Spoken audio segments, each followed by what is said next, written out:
जय श्री राम मित्रों। Dictation start. महोदय, पर्यावरण से तात्पर्य किसी एक व्यक्ति के परिवेश से नहीं, वरन व्यक्ति के, समाज के, राष्ट्र के और इस सारी पृथ्वी के ही परिवेश से है, जिसका प्रभाव व्यक्ति, समाज, राष्ट्र और सारे विश्व पर पड़ता है। पर्यावरण से तात्पर्य पेड़ पौधों, नदी, पहाड़ या किसी तंत्र विशेष से नहीं, वरन उस समग्र वास्तविकता से है जिस पर मानव मात्र का अस्तित्व और उसका संपूर्ण आध्यात्मिक एवं भौतिक विकास निर्भर है। अस्तित्व केवल शारीरिक स्वास्थ्य ही नहीं, मानसिक भी। स्वस्थ शरीर में स्वस्थ मन ही अच्छे स्वास्थ्य की परिभाषा है।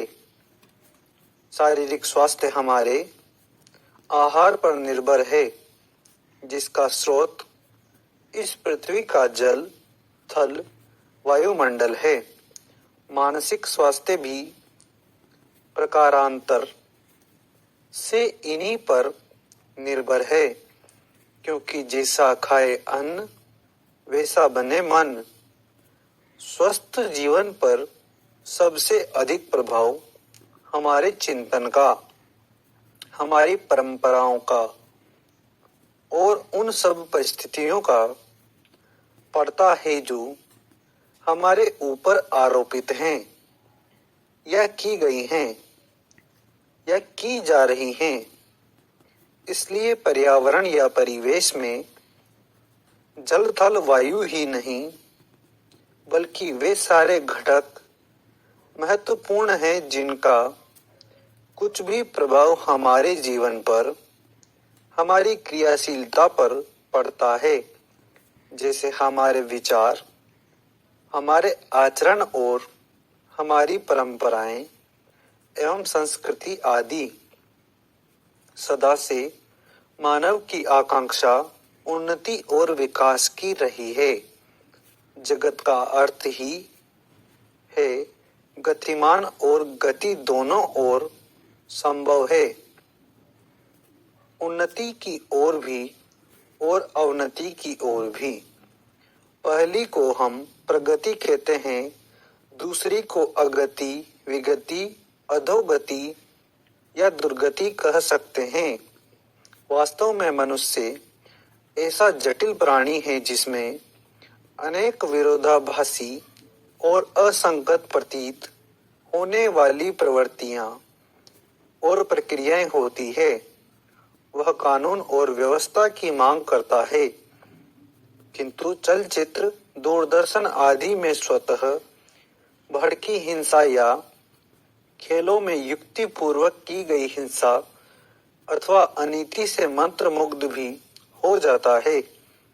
मनुष्य अपनी ही जाति या वर्ग के व्यक्तियों के प्रति प्रायः बहुत अधिक प्रतिद्वंदी होता है, किंतु कोई बाहरी खतरा उपस्थित होने पर उनके प्रति हद से ज्यादा सहयोगी बन जाता है। वह सड़कों पर या युद्धों में सामूहिक विनाश के प्रति उदासीन रहता है, किंतु किसी खान में फंसे हुए एक व्यक्ति या किसी कुएं में गिरे हुए एक बालक की रक्षा करने के लिए ढेरों साधन जुटा लेता है। कुछ विद्वान कहते हैं कि मनुष्य बंदर की संतान हो या न हो, किंतु उसमें खालिस बंदर की द्वैध प्रकृति प्रायः ही होती है। उसमें शाकाहारी बंदरों की भांति वृक्षों में उछल कूद करने की प्रवृत्ति तो होती ही है, साथ ही ऐसे बंदरों की स्वाभाविक जिज्ञासा भी होती है जो अत्यंत संगठित गिरोहों में रहते हैं और भांति भांति का मांस खाने में मजा लेते हैं। मनुष्य की ऐसी परस्पर विरोधी इच्छा आकांक्षाओं से निपटना असंभव होता है। फिर भी किसी प्रकार का संतुलित मध्यम मार्ग अपनाना अनिवार्य होता है। यही बुद्धिमानी का रास्ता है। विद्वानों ने मानव की मूलभूत आवश्यकताओं को 5 स्तरों में रखा है। स्टॉप। धन्यवाद।